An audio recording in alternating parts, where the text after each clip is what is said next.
پاکستان میں ان دنوں جس طرح سے دہشت گردانہ حملے ہو رہے ہیں اس کی وجہ سے اب پاکستانی حکومت پر سوال اٹھنے لگے ہیں۔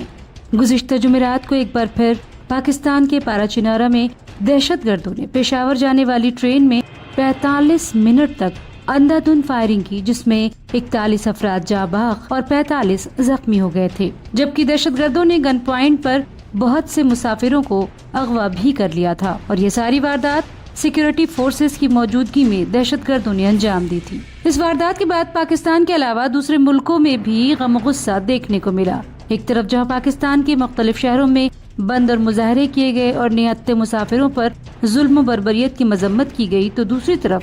مختلف مسلم ممالک نے جاں بحق ہونے والے لوگوں اور زخمیوں کے لیے تعزیت اور اظہار ہمدردی پیش کی، جس میں ایران اور عراق پیش نظر آئے اور جاں بحق ہونے والے شیعہ مسلمانوں کے لیے اظہار ہمدردی کے ساتھ دوسرے کنبوں کے تحفظ کرنے کی بات بھی پاکستان کی حکومت کے سامنے رکھی۔ اسی سلسلے میں عراق کے اعلیٰ مذہبی رہنما حضرت آیت اللہ سستانی نے اپنے دفتر سے ایک بیان جاری کیا، جس میں حکومت پاکستان کو نصیحت کی گئی ہے۔ آیت اللہ سستانی کے اس پیغام میں جہاں اس دہشت گردانہ حملے کی مذمت کی گئی ہے، وہیں حکومت پاکستان کو نصیحت بھی کی گئی کہ وہ پاکستان میں شیعہ مسلمانوں پر آئے دن ہو رہے حملوں کی روک تھام کے لیے کوئی ٹھوس قدم اٹھائے۔ اس پیغام میں آگے کہا گیا ہے کہ پاکستان کی حکومت دہشت گردوں کو اتنی چھوٹ نہ دے کہ وہ بے گناہ مومنوں کو تشدد اور وحشیانہ حملوں کا نشانہ بنائے۔ اب دیکھنا یہ ہے کہ پاکستان کی حکومت اس پیغام کا احترام کرتے ہوئے کوئی ٹھوس قدم اٹھاتی ہے یا پھر عراق سے آئے اس پیغام کو بھی عام تعزیتی پیغام سمجھ کر